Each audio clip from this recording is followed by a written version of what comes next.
On in Unit 4, linear equations. Today we're going to talk about scatter plots. Okay, so scatter plots today. So today, scatter plots are simply data points on a coordinate plane. So looking at the points on the graph can help you see a trend in the data. Okay, so this is like people that have given a survey or they've looked at a bunch of information out there. They might put all the dots, all the points on a coordinate plane so that they can see a trend. This trend is called correlation. Now, there are three trends within a correlation. There is a positive correlation, and as you notice, as x increases, the y increases. So your trend is looking like a positive slope. Okay, so if you kind of think what a positive slope line looks like, that's what the trend looks like, positive correlation. Negative correlation, as x increases, y decreases. So this one looks like a negative slope. It's going down in the opposite direction. And in the third one, you'll notice that there are points just everywhere. There is no defined shape to it. So there are points everywhere, which means that there is no correlation. X and Y are not associated with each other. All right, so let's take a look at this and try to look at some relationships. So the scatter plot displays the height and weight of New Orleans Saints football players in 2014. Determine whether the scatter plot shows a positive, negative, or no correlation. Okay, remember, positive goes up. Negative goes down, and then no correlation means we just got points everywhere. Okay, so if I look at this, it looks like there is a slight trend to it going up. If you notice, the points are kind of moving in that upwardly manner, okay? So we're going to call this a positive correlation. Okay, so that's the first part. The second part then says, if the correlation is positive or negative, describe its meaning in the situation. So what you look at is your two axes.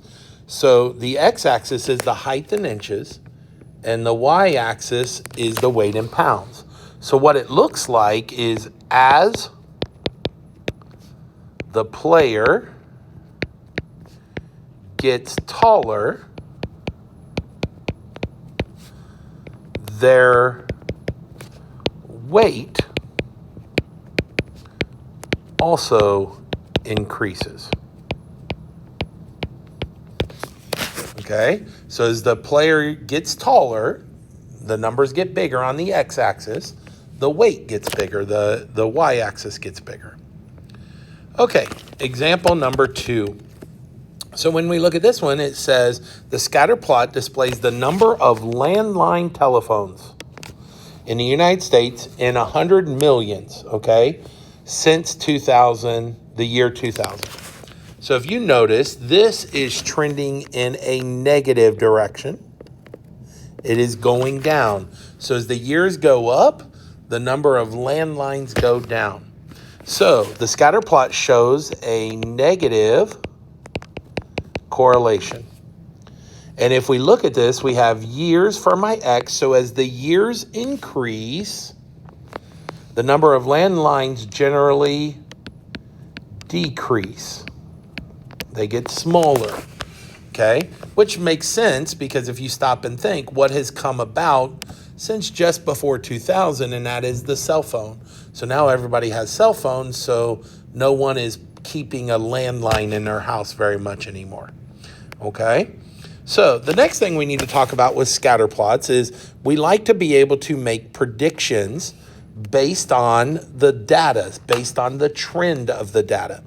So what we do is we use what is called a line of best fit. Now, what does that mean? A line of best fit is simply a line drawn through the data that is closest to the data to represent basically what is happening in that data. Okay, so this is a trend line that we can then write an equation of and we can make predictions based off of that trend line. So how do we do it? Well, the first thing we're going to do is we're going to draw the scatter plot if it's not already drawn. The second thing we're going to do is we're going to find the line of best fit that represents the data the best. The third thing we're going to do is we're going to pick two closest points to that line and use them to write the equation in slope-intercept form. And then we're going to plug the values in you're trying to predict for. All right, so here we go. So this here is the average cost of a new car from 2015 to 2024. Okay, so the first thing I'm going to do is I'm going to come down here, and my x-axis would be the years. Okay, so I'm going to start here, and I'm going to say this is 2015, 16, and I'm going to break the line there a little bit because it starts way over here at 2015.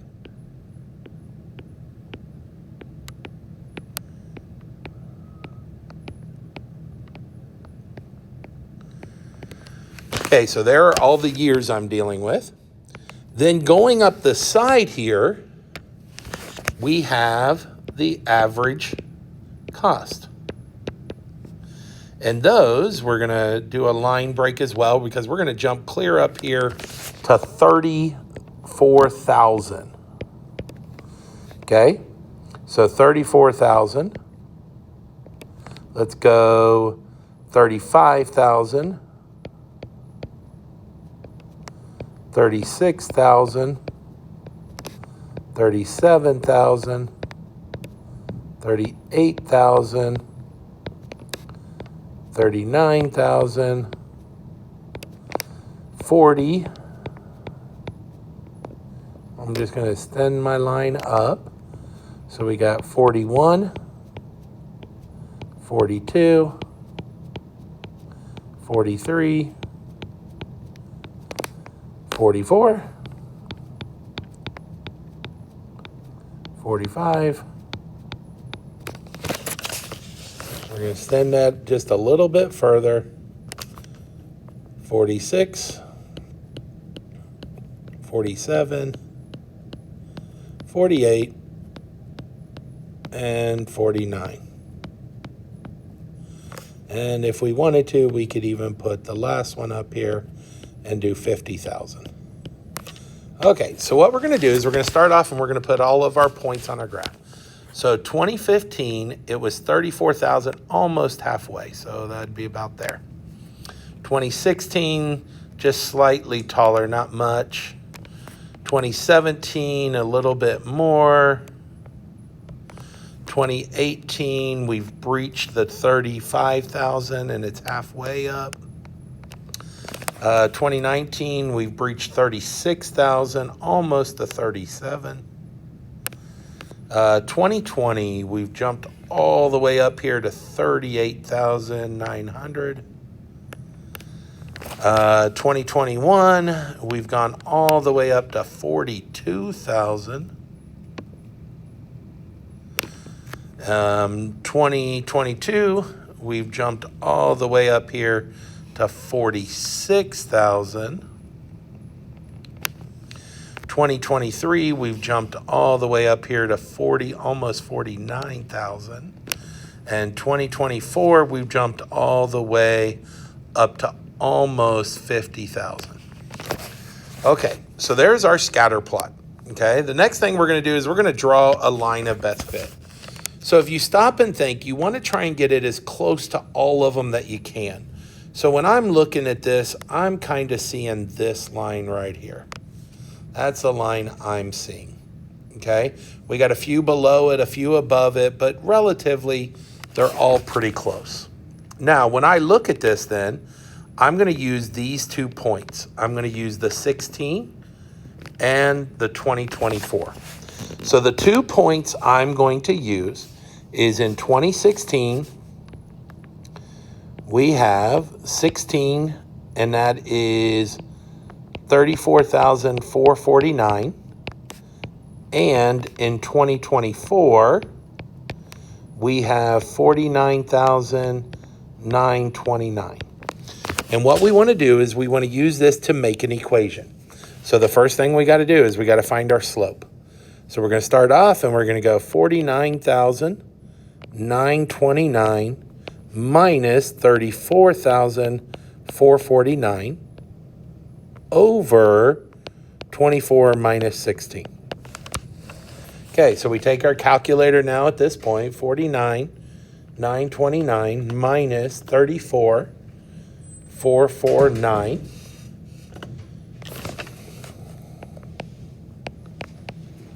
And then we're going to divide that by 8. And let's see where that gets us. And that gets us a slope of 1935. So then we take this and one of the points, and we're going to plug it in. So we're going to go y minus 34,449 equals 1935 times x minus 16. So now I'm going to multiply that.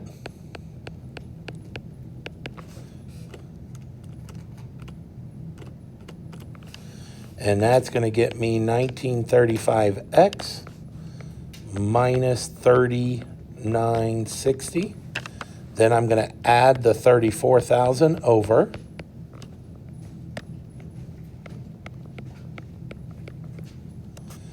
And that's going to get me y equals 1935x